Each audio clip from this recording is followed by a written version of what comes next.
So hey guys, কি খবর? এই যে দেখো, এই যে সেটআপটা দেখতেছো না, এটা মোটেও আমার না, এটা হচ্ছে আমার ফ্রেন্ডের। আর আজকে হচ্ছে আমাদের চুল কাটা ব্লগ, যেমন টিকটকাররা করে, কি বলো?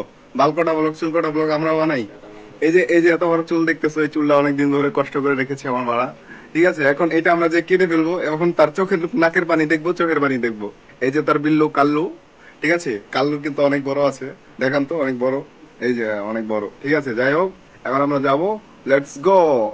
তো আমরা বাসা থেকে বের হচ্ছিলাম, আর এমনিতে তোমাদের একটা কথা বলি, এখান থেকে আমার অডিও চলে গেছিল এবং আমার গলা বর্তমান খারাপ, যে জন্য মনে হয় তোমাদের অডিও কোয়ালিটি একটু বাজে আসতে পারে। তবুও তোমাদেরকে বলে দিচ্ছি। তারপর আমরা বের হইলাম ওর রুম থেকে এবং চলে যাচ্ছিলাম মানে চুল কাটার জন্য স্ট্যান্ডে। তো বেসিক্যালি আমি আরও যখন চুল কাটাই তখন আমরা একটা দোকান থেকে চুল কাটাই, যেন আমাদের চুলের ভিতরে অন্য কোনো প্রভাব না পড়ে এবং আমাদের চুল যেন একরকমই থাকে। তো প্রথমেই বলে দেওয়া ভালো, আমি কিন্তু কোনো কিছু প্রফেশনাল করার ব্লগার না। আছে এখন?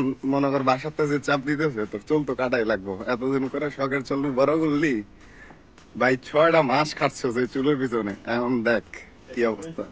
হ্যাঁ, টাকা পাইছিস ঠিক আছে ভাই, তারপরে বুঝছ নাই এই চুল আর আইতো না পরে।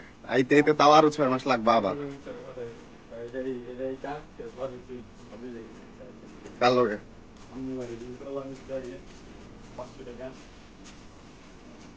মানে এইবারই কাটতে কইছে? মেবি ভাইয়ার বিয়ের লেগে কাটতে কইছে তাহলে।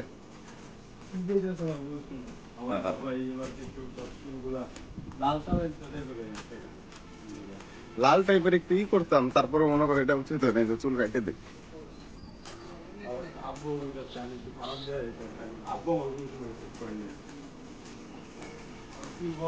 এটা আম্মুর প্ল্যান, বুঝবি না তুই। আম্মু আব্বুরে কইছিল এই জন্য এরকম করতেছে।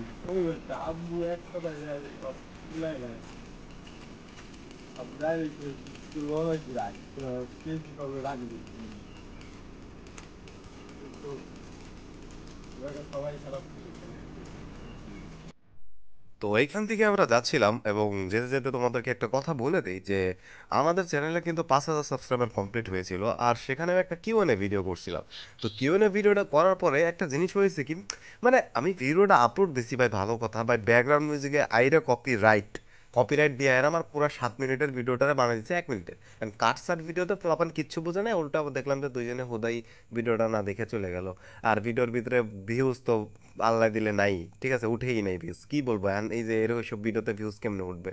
আর তার উপরে কথা হচ্ছে যে তোমরা যারা যারা মনে করো এই যে কমেন্ট করতা যে ভাই তোমরা তুমি কি করো লাইফে, রিয়েল লাইফে কোথায় থাকো বা কেমনে করো, এই যে দেখো, এই যে আমি এন্দে থাকি, এই চিপা চাপা দেই সবসময় ঘুরি গাড়ি, ঠিক আছে, এনতে আমরা যাইতেছি সামনে হলো আমাদের ধল্লা স্ট্যান্ড আর কি, বিরাডাঙ্গি স্ট্যান্ড।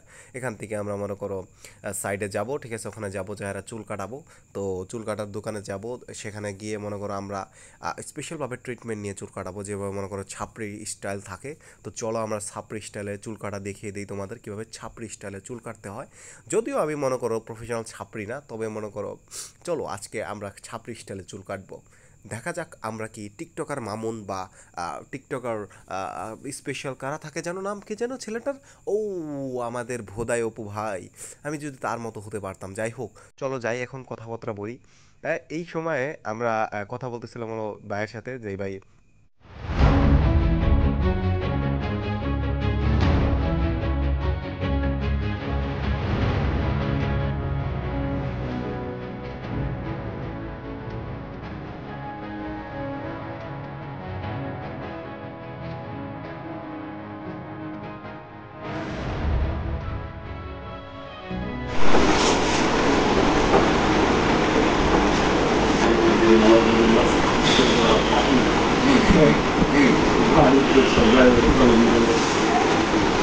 কি আছে আর কি হয়ে গেলি?